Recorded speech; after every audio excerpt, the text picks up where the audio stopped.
My motivation to make sure my business is handled is because I know that I use money to buy myself more time. Sure. So like I don't work hard and try to make all this money to buy things and show off, this and that. Yep. I strive to make money to get the money to work for me and buy myself more time. I'm a cool young fella, flying any weather. Every time I make it rain, she get up under my umbrella. Yeah, I like the way she stay together. She can roll with me as long as she gon' make my pockets better. That's right. Now we both out here getting bands on these figures. Do our dance on these figures in the stands on these figures. How's it going, guys? And welcome to another episode of Secrets of Silent Success. Today we have the one and only Eclipse Darkness. How you doing this afternoon? Yes, sir, man. I'm doing good. I'm blessed. Thank you for asking. Good. Yes, so we actually met at like a networking event. I saw you on the panel. Yes. And you were talking about monetizing your craft as a musician. Absolutely. Talk to me about the idea of monetizing your craft as a musician. Man, so these days the internet, like everything has changed, Absolutely. And being a creator, being an entrepreneur, treating it like a business, you have to make sure everything you're creating and putting out, you're seeing some sort of revenue from it, know. So me being a father, knowing that I have a daughter that I need to take care of, I've been doing this for 3 years now. It's very important that anything I put out when it comes to music, videos, just reels, any sort of post on social media is monetized, and I'm able to, make some sort of money for it so I can continue to reinvest, in my craft. Gotcha. That's awesome. Yes, so we're going to get a little bit more granular in that later in the episode. Okay. But first, let me ask you, where did the name Eclipse Darkness come about? Yes.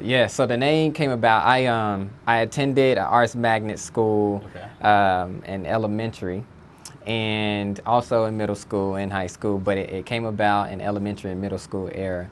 I did a lot of competitions, showcases, talent shows, and it's funny because what would happen, people would, I guess, be so surprised or get so sick of me winning all the time. They'd be like, man, you always eclipsing everybody, you're always overshadowing everybody. We're gonna call you Eclipse.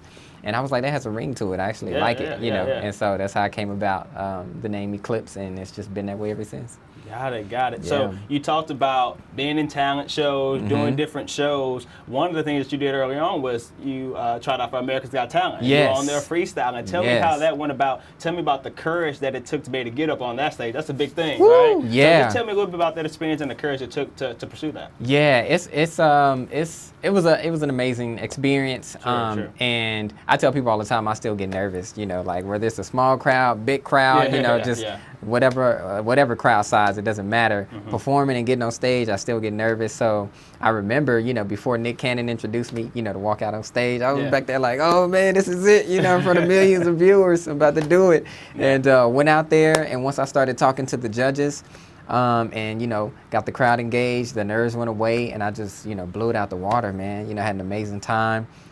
They all voted for me to go to Vegas to the next round, to the finals, and it definitely was a big launch for my career. Because millions of people saw me, and then at that point they were able to search for me on the internet. Let me find this guy. You Eclipse. can be Googleable at that point. At that point, you could Google me. There was press, different write-ups, so people could find me. I ended up hitting the radio in Atlanta and different places.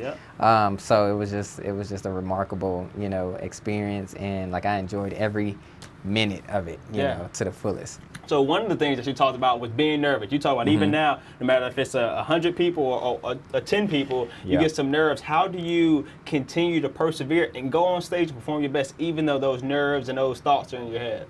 Well, I'm definitely a performer for sure, and I love performing. And what does it is the energy from the crowd, Once I get that energy from the crowd, and I can feel, okay, they're where I'm at and where I want them to be, then it's like everything kind of goes away at that point. I just kind of go into this zone, and this whole other person, Eclipse just comes out, and I do what I do best. But that's pretty much it, man. Crowd participation is so important and key to me. Every show set, it helps me like calm my nerves. It's almost what like they call icebreakers. So you know what I'm saying? Once the adrenaline get flowing, and you I'm good. So just doing that little engagement with the crowd at the beginning, that's kind of like my icebreaker to see where everybody's at, and and get them on the right vibe. That I like that vibe, and then we take off from there. Got it. So I know you were on America's Got Talent freestyling your songs now. You're flipping words, different flow patterns and things like that. Yes. You talk about being inspired or influenced by the Twisters, the Ludacris's of the world. Can you tell me the importance of finding inspiration in other artists or even finding mentors and things like that to craft your sound and your style? Yeah. So it's very, very important because for me, I actually started acting first. Wow, okay. So I was in theater first, and I fell in love with the whole fast flow through articulation skills or practices for stage. So they would have us do those tongue twisters on stage so that we can articulate when we were performing during our plays and stuff like that, right? Yeah. So then I heard about Twista and the Tech Nines and Busta Rhymes and all Ludacris's and all them. And I was fascinated because I was like, I was already a rapper and then trying to mix the tongue twisters and then hearing somebody else that's doing what I'm trying to do that was like, oh, wow, like I could get to that, you know, someday. So that was huge inspiration for me, you know, Twista. People, when they hear my music, they already think, okay, definitely inspired by Twista. You know, he definitely inspired, he was inspired by Twista. So they definitely helped me create my sound today for sure. Of course, with everything else that I'm hearing and everything else that I fall in love with and that I like personally, just mixing it with my, you know, my style, incorporating it in my craft, and it's how I came up with the sound, you know, that I have today. But if it wasn't for them, you know, Eclipse probably wouldn't be here. No, that makes sense. Something that you said that was interesting is that you were a thespian first before you were a rapper. I always think it's interesting that we don't necessarily see musicians as performers, right? As thespians, but you really are. When you go on that stage, you're a different person, right? So tell me a little bit about that performance aspect, that thespian aspect of being a musician. Yeah, so that's real important and real key, you know, to every show, to every project I put out, and branding and marketing and everything. So I picked up, all my skills from theater, you know, at Sidney Lanier, Griner, and then Booker T. Did theater there as well. So all my life I've been learning how to, you know, get into a character, know the ins and outs of the character, how the character is supposed to feel, how we want people to respond to the character. So doing my music, I pretty much apply, you know, all of that to Eclipse, because at the end of the day, you know, it's the same person, but when I'm on stage and I'm out doing my music, Eclipse is a different person from, you know, Gregory, who I am, you know, personally. So just being able to kind of distinguish the two and you know, keep that separation is also, you know, key to my mental and things like that. Absolutely, 100%. But that's pretty much how I think I'm able to get up there and really perform, because I know what I want the crowd to get from, you know, Eclipse. And just being up there acting and those lyrics and those songs, those pretty much like the lines, you know. Absolutely. That was like your lines. So you know your song, you know your lines, you know what message you're trying to deliver and things like that. It makes it easy. It makes it real easy, you know, being up there and not. Another thing too is like I don't worry about what people think of me, because it's like when you're performing on stage, acting, you're portraying another character. The character, exactly. So I think that's real key to a lot of artists out there too. You know, just trying to make sure, like, you still give your fans who you are personally, but when it comes to being on stage and on camera, knowing how to separate, you know, the two, and it's like a thin line, but it's definitely something that's really key and important, you know, for all artists. Absolutely. So as I said in the opening of the episode, I really wanted to get more granular on monetizing that craft as a musician, because I feel like a lot of aspiring musicians, they struggle with that. How do they turn their passion into a paycheck? Right. So give me some advice and some ideas about how to start monetizing your craft. I would say look at different ways to make money off of your music, if we're talking about other, you know, artists. Sure. Because everybody's focused on putting music out and making money off the streams or making money off of downloads. So some advice that I would give to artists is I would say, okay, let's look at other ways that your music could be presented and put out there for the average consumer. Sure. One thing that I do is I target music library companies because everybody wants to know, how do I get my music on Netflix? How do I get my music on Hulu? How do I get my music in these TV shows and movies, etc.? Sports highlights, all that, you name it. So that was my question, and then I just started seeking the answer. And I found out all of those places, they go to media library companies for their content. So if you have a good relationship with those companies and you're steady providing them content, then you increase the chances of your music getting picked up and being used. And, you know, a TV show, movie, commercial, radio ads, you name it, that's another stream of income.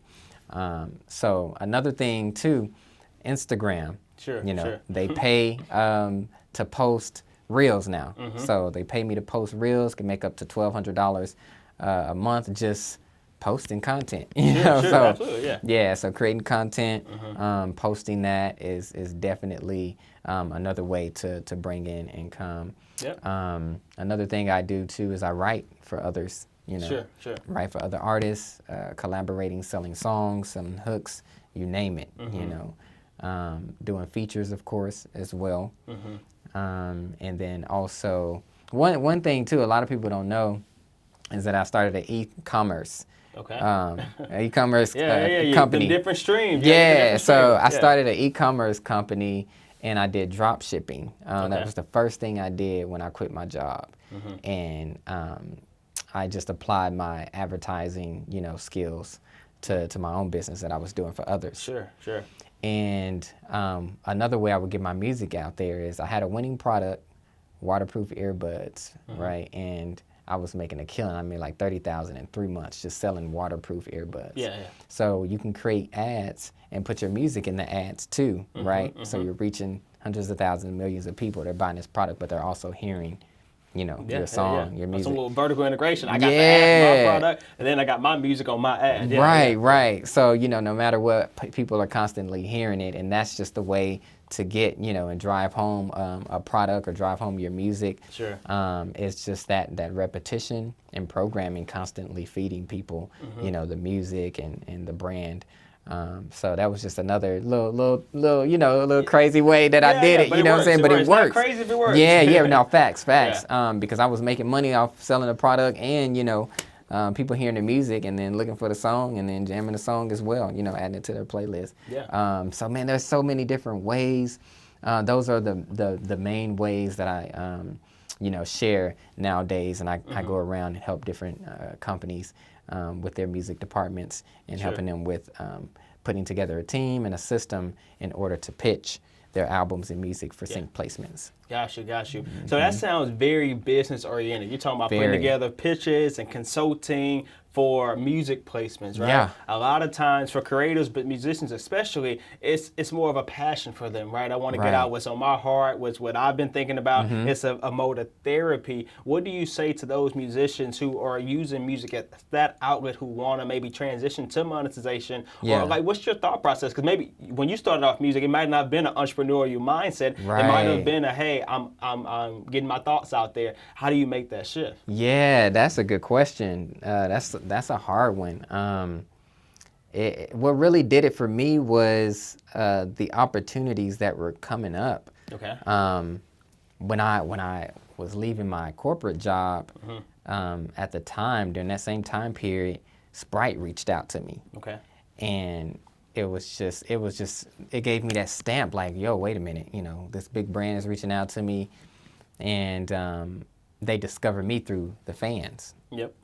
So it was like, okay, I really can, do this now. I can take this to the next level, because they contacted me via email, and they said they like what they heard and like what they see and what's going on. Sent over a contract, and at that point, me being so business oriented, was looking at the contract and liking what I was seeing, and that was, another step in crossing over to the business side of things. And once I saw, what they were offering and things like that, I was like, okay, this is a good deal. This is a good contract. It's a good situation. I was like, we're definitely gonna do this for sure. And it was just like, okay,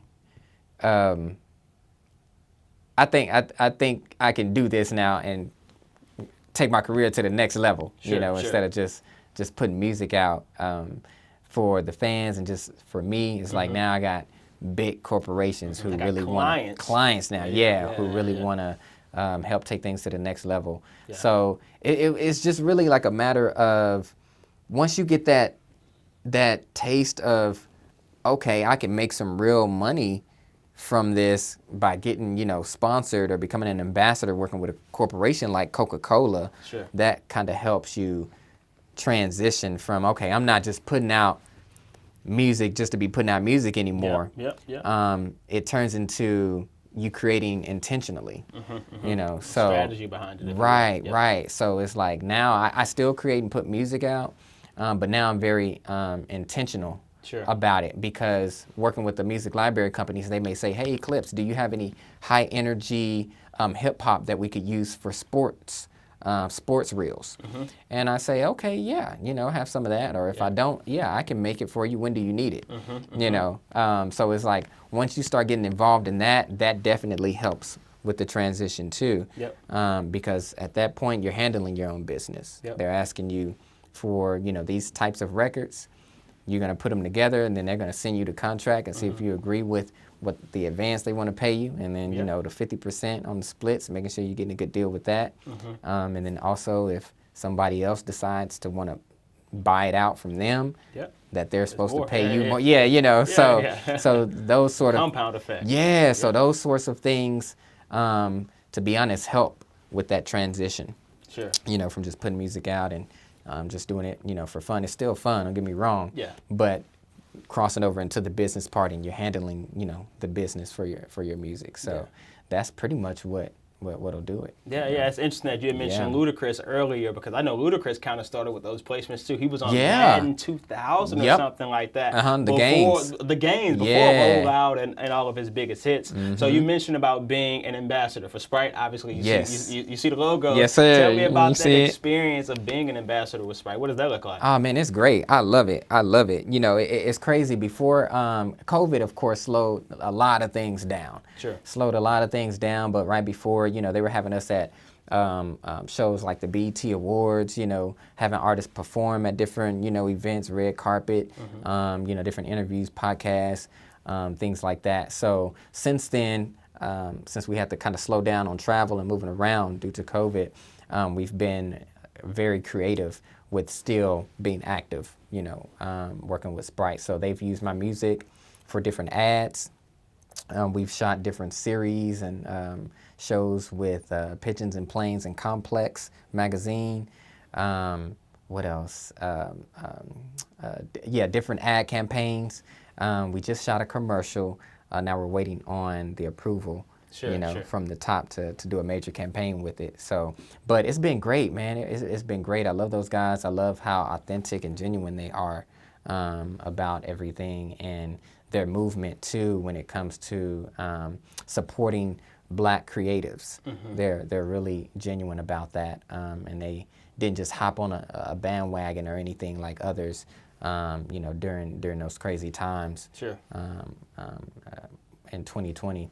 But they've always shown support ever since I've become an ambassador and joined them, and they've taken care of me, I'm taking care of them, there you go. And, mutually beneficial. We represent hip hop, That's awesome. That's awesome. So you mentioned some of those placements. I mean, you talk about placements with the NBA, with Ballers on HBO. What did it feel like personally when you start seeing those placements roll in? Oh, it feels great.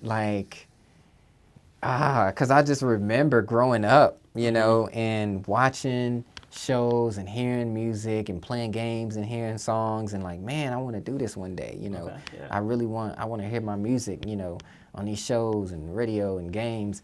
So to just hear myself, man, it's wow, I'm so grateful. I show a lot of gratitude. I'm just thank you, God, for everything.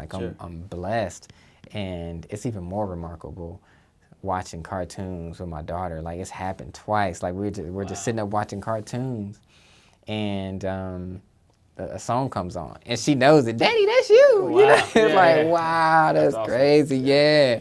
So, you know, for her to be able to experience that with me too, it's a blessing. It's a blessing. Just the other week, we got played on the radio. Shout out to Hot 93.3. They did a world premiere for one of my singles, and my daughter was there, you know, for the first time to hear it. So, yeah, it truly is a blessing, man. It feels great. I'm never really satisfied. So, I'm just like, okay, that's amazing. What's next? Yeah, what's next? Let's Yeah. take it to the next level. Let's make some more things happen, and let's get on like a big major, you know, movie that charts #1 in the world. You know, so so that's my next goal, actually, to try to get on a movie soundtrack that's like #1 in the world. You know, something like Fast and the Furious. You know, so. Working on that, trying to get in contact with that supervisor over there, so we can get that submitted. Absolutely. Yeah. Yeah, so you talked about how excited you were with that first placement, but you also talked about it being a business now, right? Right. How do you balance between that fun, making music, and being that business person? Because you're a full-on entrepreneur at this point. You Jay-Z, I'm not a businessman, I'm a business, Yeah, man. absolutely. You know what I mean? Absolutely. So how do you balance that? Man, I just keep it fun. You know, I keep it fun. I don't take things, you know, too seriously, because I'm at a point now, and I've been doing it for some time to where, and I've built those relationships too with the individuals that I work with, to where they know, you know, pretty much what I'll say yes to and what I'll say no to. Sure. So it's just about being honest, having fun with it, not taking it too, you know, seriously. Keeping those relationships, you know, solid. Focusing on the relationship is the biggest thing. Instead of just so much focus on the business. Oh, this one, you know, this, that. It's just like, nah, man, you know, remember how you got there in the first place. Sure. And that's how I made it this far, as just cherishing, you know, relationships. So that's pretty much how I keep it. You know, keep it fun and keep it flowing. At this point, it just kind of comes, it kind of flows. You know. I sit down when the time is right, when I know I have time to just kind of knock out a record in like 2 or 3 hours, and get it done and ship it off, and they give me feedback, and we go from there. Got you. So I know you talked about trying to get the bigger movie placements. I know you got plenty of deals that you got working. You probably can't even talk about. Yeah, right. But what's next for Eclipse? Oh man. So more visuals. Okay. More visuals. Yeah, more visuals. I started when COVID hit, and then that slowed me down, because that was my goal before. It was like, okay, I'm gonna get more visuals, more shows, and we had stuff lined up and everything, and it's like, boom, sat down, had a reset. But that's my biggest thing, more visuals. I was talking to some videographers today. Just shot the commercial, shot some content for Universal the other week. Just dropped a new release called All In. So, you know, people will see that, and they're starting to see that now. You know, more visuals come out. So just that, providing more content, and starting my own music production company. Oh, I like that music, you know, production. So start my own label. That's what's next, and then pretty much kind of build my catalog up. And that way, when the music libraries come to me, it's like, hey, yeah, I got this album here for you, got this album here, this genre, that genre, and you know, they'll be able to kind of, you know, pick and choose, and eventually I'll get to their level to where, you know, clients can just come to me directly, you know, for music, and we can work out deals like that. So that's pretty much what's next on my my agenda, you know, my goal list, and I mean, there's a lot. There's more, but that's the main. That's the main thing right now. Yeah. I have so many questions I would want to ask, just because I feel like the music industry is close to me. My brother's a musician, and that's kind of how I even got into media, was through my brother as a musician. So I have so many questions, so many thoughts. But I would ask you to talk a little bit about your mindset when it comes to music. You talking about owning your catalog, like having that catalog that people can come to you and, hey, we got a Rolodex of things, right? You talk about understanding the advancements, right? And having 50%, and hey, if another, like, I feel like sometimes artists may focus so much on the craft and the music, we don't understand the other side. So talk to me about the importance of understanding the other side, and what advice do you have for people to make sure that they're taking care of business, for lack of a better word. Right. So it's really, really important because it sets the foundation. It sets your foundation. So you really have to take out the time, and slow down and figure out, okay, what do I need to take care of to set me up in the long run?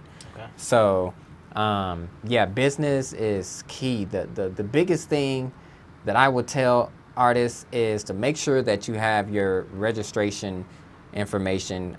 Basically create a system. You need to create a system for yourself anytime you're putting out content.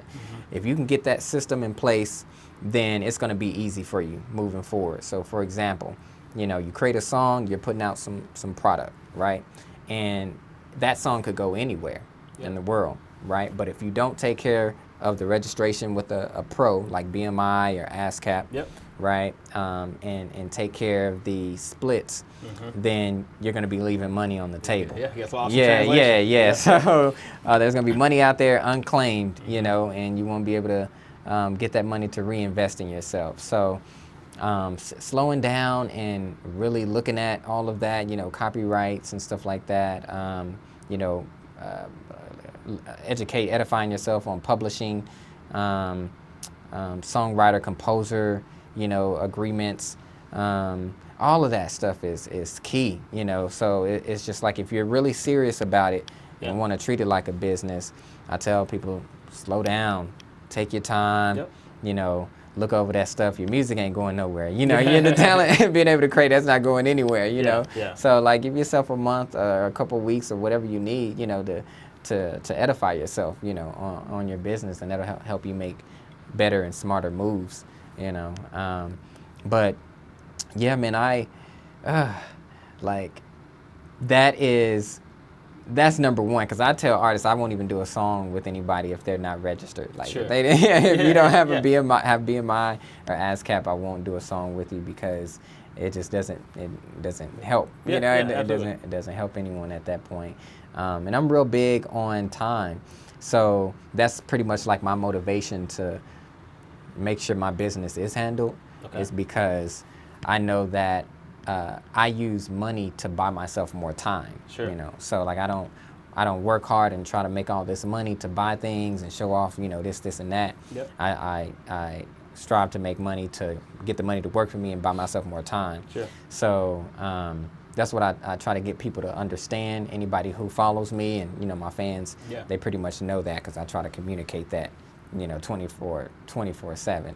And if you have your business right as an artist, then that's what's going to happen. You're going to be able to buy yourself more time, and invest in yourself more if you take care of these things early on, because then you won't have to backtrack, and just kind of register every song after you put it out, so you don't have to go back. And the key thing I tell people is like, put out content, because if you think about it, if you had 1 million songs out and you got just one stream on each song a day, that's still 1 million streams a day. That's what Russ says, the artist Russ. He talks about, you put 1 million songs out, it's a higher chance someone's gonna like one of those songs. You're just playing with probability at that point. Right. And see, because the thing is too, you put all these songs out, right, and you get to a point where, okay, I'm able to live off my music now. I'm able to, invest in anything I put out moving forward now. You can always go back to any of those records that you feel like was a hit. Start to push it again. And start to push it again. That's it's crazy, because it's like we see it now, time and time. There's songs that's been out for a long time and they pop back up and hit the chart. Go viral, hit the chart. So it's just like, man, make sure your foundation is good. Continue to put out content. That you believe in. Learn to trust your own opinion, because people gonna always have something to say. But you gotta kind of block out the noise, believe in yourself, and be confident enough to know, what your plan is, and that you're, working along that path to get to where you're trying to be. Absolutely. 100%. So you said a lot of gems. Yeah. My bad. You're good. We want all the gems. This is called Secrets to Silent Success. So what is Eclipse's secret to success? Man, my secret is gratitude. That's my secret. My secret is gratitude, and making sure that every day I I thank the universe for my blessing and let the universe know I'm ready for my next blessing. Absolutely. That has been working for me for the past 4 years straight, ever since I started. That's been my secret, and I tell people that's my secret. Yeah. And I say, hey, you can laugh at me if you want, but once you try it, like it works. It works. Yeah. Facts. Yeah, I believe in manifesting things, and that's definitely one way that I do it. Cool. I appreciate it. Yes, That's a good time, absolutely. man. Look forward Thank to you. maybe doing it again sometime. Yeah, absolutely. Thank y'all for having me. Appreciate it. Yes, sir. I'm a cool young fella, flying any weather. Every time I make it rain, she get up under my umbrella. Yeah, I like the way she stay together. She can roll with me as long as she gon' make my pockets